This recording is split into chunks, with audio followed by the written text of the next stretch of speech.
Happy Thanksgiving and happy Stranger Things 5 Day. I guess technically yesterday was Stranger Things 5 Day, but we still are within the first 24 hours after release. To that point, this is Thanksgiving Day. It is a family day, so I'm going to do my absolute best to shoot this video in one take. There probably won't be much editing at all. Wrote a bunch of notes down so I can try and do this as best I can. I don't want to work too much today, but also gotta talk about Stranger Things 5 as quick as possible. Be sure to join me down below in the comment section. Let me know, what did you think about Stranger Things 5? And while this isn't a spoiler review, I'm not really avoiding spoilers all that much. I'm assuming most people that would watch this review have already watched Stranger Things 5. And if you haven't, I'll post a short with my thoughts on it. That one definitely won't have spoilers in it. This one will tiptoe pretty close to spoilers. First thing I wanted to talk about with Stranger Things 5 is that it actually feels like an event. It actually feels like a television event where across the country, people tuned in with their families to see the premiere of Stranger Things 5. Like, my family literally had been trying to catch up, doing our rewatch of the previous seasons. And like, we went and got candy. We literally treated it like the way we treat the Super Bowl, got snacks for the whole week. We've been living off candy for days. And my whole social media was just people talking about it. Are you guys ready to watch Stranger Things 5? When the show debuted, Netflix crashed 2 times last night. It never crashed for me, but apparently crashed 2 different times last night because there was so much demand on their servers and bandwidth and everything like that, that their system crashed. Why do I say all of this? Like, back when I was growing up, I'm old enough that it was mostly network television. All the hit shows were on network television. So new episodes every week premiered at a specific time. We watched shows together as a culture. And for the most part, that has disappeared. There are a few exceptions, but that's disappeared. So whenever those moments happen where a new section of television drops and everyone tunes in together, and we're all talking about the same thing, it reminds me of an era of the past. When there was kind of this monoculture, a shared culture that we watched the same things, we talked about the same things, and that's happening today, both because of Thanksgiving, but also because of Stranger Things and just how many people wanted to watch it as quick as possible to join in on the conversation. Just wanted to talk about that a little bit. All that said, let's move on to the review section of this, and I'll just cut right to the chase here. Maybe it's just end of season hype. Maybe it's just love the fact that my whole family was tuning in to watch something that I'm excited about. I mean, Chloe was 2 years old when the show debuted, and she's sitting there days like excited, whatever's going to happen in the season. And so, like, my kids have literally grown up while this show has aired, and we're watching it together. Maybe it's just that, but I was very satisfied with the 4 episodes that they gave me last night, and I'm very excited to see where things are headed. Like, even, like, now, I just look at Stranger Things 4, and I go, like, wow, what a really cool batch of episodes. How is that television? It's so big, it's so massive, it's so epic. But when it first debuted, as much as I celebrated many positives, I left with a little bit of like, well, this frustrated me. This is a little bit, what about this? What about that? And even rewatching it, I think I still have a few of those thoughts that still stick in my brain. I just watched last night's episode and was just like, this is cool. I'm excited. Man, what are we doing? Okay, I see where we're going with this. Oh, wow. On the specifics, what was it about last night's episodes, this chunk of the final season that I really enjoyed? First thing, it had the massive production of season 4, but it felt tight and personal like season 1. So, season 4 is pretty tremendous because of the scope and size of the story being told. But for that to happen, the story takes place in 2 states and 2 countries. It's broken up in, like, even inside of the cities, there's multiple plot lines, but it's very spread out. It's a global story, and that means our cast are in different places. we'll talk about this a little bit more, but quite literally, one of the key relationships in the show is Hopper and Eleven. And they don't spend any time together in season 4 until the very end. And there's several other these kind of really important characters that like they do not see each other until the end of the season. And so it just spread things out to tell this massive tale, and because of where the consequences of the previous seasons. With season 5, it feels tight again. We're all in one city. We're all working to solve the same problem. All these characters are actually interacting with each other from episode 1. So it feels tight again and like personal. But also, the city of Hawkins feels bigger than it's ever felt before because of what happened in the previous season, where there's now military rule and we're spending a lot of time in the Upside Down, and it's like full-blown aggressive mode, and there's walls being built. And so it has the scope, the size, these dream realms, all the stuff that made season 4 like huge, but doing it all in this one city that makes it feel personal. And also to our stakes of the story, it's personal.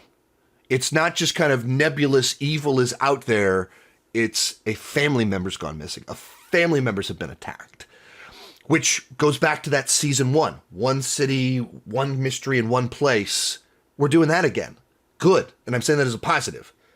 But also, it's not like they shrunk the show. It still feels this big. Other thing that was a big positive that I think the best seasons of the show have done is that at the very end of the first episode, you make it really clear what the season's about. Season 1, boom, Will goes dead. Season 4, Vecna kills someone. And you're like, whoa, okay, who's this guy? What's going on here? And then once again, at the end of this season, someone goes missing, and you're like, what is Vecna up to? How are we going to, did these people die, or they were just attacked? Like, very beginning of the season, you set things in motion that gives an urgency to it. And I think that's what was missing, especially from season 2, is that it just kind of like meandered of like, let's follow everyone around of the new mystery. And even season 3, you had a little bit of something happen, but not in the same way. Like you had at the beginning of season 3, like Billy stuff, something happens to him, and you get the invasion of the body snatchers, but it doesn't create that urgency for the other characters. Like we know what's happened to Billy, but I think in the good season, something big happens and the whole city goes into what's going on mode. And that they did that once again here, and did it with quite a bang of a sequence of like, normally the person gets taken and then we start an investigation. This time, when the thing goes down, because of what has happened with characters in the past, there's a connection there. And so we're actively involved in trying to stop it and fail. And I said we're as if I'm a character in the show. I'm not.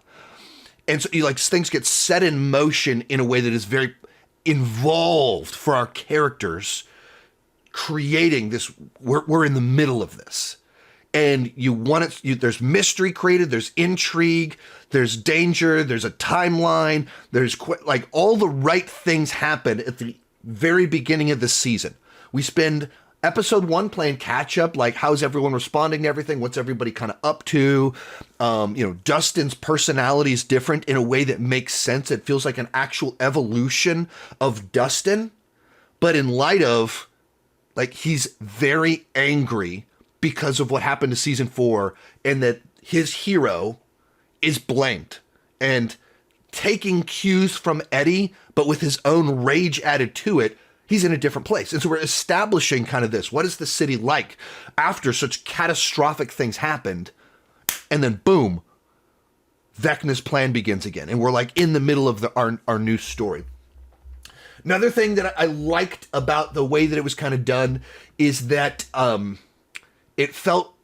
everything felt proactive with what characters were doing from the beginning of the show. What I mean by that is that you've got a show where for, I guess, 3 years in the timeline of the series, horrific, bizarre, strange things keep happening in the city. And they just keep kind of trucking along as if gigantic things haven't been happening too much. Like, man, what a cursed, weird city. And then at the end of season 4, something so catastrophic happens that there has to be something that flips this thing around. And so there's basically military rule, which if a city had these crazy, insane things happen, there would be crazy and things response from the government would happen, and the government wouldn't be able to ignore this anymore. And so you have like government rule, but then also our group of people, they're no longer just kind of like, hey man, what a weird city, let's go on with our lives. Like they're secretly doing their own investigation, hunting down Vecna. They haven't just been sitting there twiddling their thumbs waiting. They're proactively searching for him in this way that if you've been watching, you're watching the show, and at a certain point in time, like, why doesn't everyone just communicate? Why don't they do this? Why don't they do this? Well, they're doing that now. They're actually working together proactively to try and resolve this thing that they all know is a massive threat because their city's in a disaster and the government is coming to all the wrong solutions. So they're trying to fix it themselves proactively. And along those same lines, they're like, yeah, you're a superhero, so let's start training you to be a superhero. There's a supervillain out there. You're our superhero. Superheroes need to train to be ready to do this. And so that's what she's been doing for a year, is just trying to be as strong, powerful, ready to use her powers, and treating her the way the audience has always perceived her, our show's superhero. And with that, thinking through all the little extra things she'd be able to do with the jumping in the air and stopping it, what would that look like? Proactively, not waiting for something bad to happen and so then she can start trying to do something. Like, no. If you're this person and there's this super evil, you'd be getting ready for it. And the show's all about that. Our season's all about that. Other things to talk about. They continue to add lots of fun 80s influences. In the case of this one, a big thing they did was bringing in A Wrinkle in Time. Like very early on, was it Holly? They show Holly reading A Wrinkle in Time, and they like show you the book, and you're like, I think you're trying to tell me something right now. I think you're communicating where we're headed with this right now, and then that is where things head with it. But from the beginning, they were of course the stylistic references to the Amblin films, of course Stephen King's work, and Dungeons and Dragons, and then season 3 has a lot of John Carpenter, Terminator vibes inside of it. We do some Invasion of the Body Snatchers, and there's even like Red Dawn. And then this time it's like, let's do something very different that's fantasy from that time period that was very popular. So you go with a book, A Wrinkle in Time, and you find something that's fresh, new, but complements what was there before. And there's other kind of memory realms, dream realms kind of playing into it that fit into established lore, but open up new doors for opportunities. And tying back, like bringing in, like, how are we describing this? They use so much Dungeons and Dragons language to describe so much of what goes on here. And then using A Wrinkle in Time language to describe this. This is a context where I did, as someone born in the 80s, I did in fact read A Wrinkle in Time growing up way back in the day. A few other things to talk about here. Hopper and Elle are on a mission together.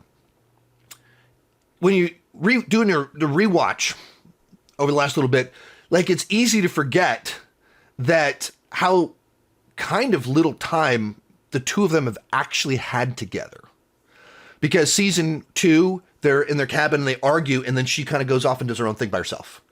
And then season 3, they kind of have their own separate missions and what they're doing. Season 4, he's in Russia. They literally have no time together until the epilogue of the season. And I think they almost certainly acknowledge, they realize that, like, okay, our grown-up Vietnam vet action hero guy and our superhero, two major leads of the show that are tied together, father-daughter, and they haven't been on a mission together. And it's like, let's do that. Let's tell that story. And so now they're like on a mission, having to work together in the Upside Down with each of their different skill sets and their quirks and personalities. Like a thing that was missing, we now have it. I think it's a very wise thing for them to do. Another wise thing that I feel like they did this season is they're starting to fix Will. And when I say fix Will, he's like always been central to the show, and also perpetually feels like the fifth wheel. Like, he quite literally goes to some third wheeling on some dates in season 4. Like, he's the tag along guy that is very emotional. It became a joke in our house. Like, when is Will gonna cry next? Like, they didn't find a way to have him an active, important piece of the team. Like, he's just kind of there, and sometimes he gets the chills or whatever. And in particular, in the last episode of this section, they start to define his role how does he tie into some of this stuff? What's kind of going on here?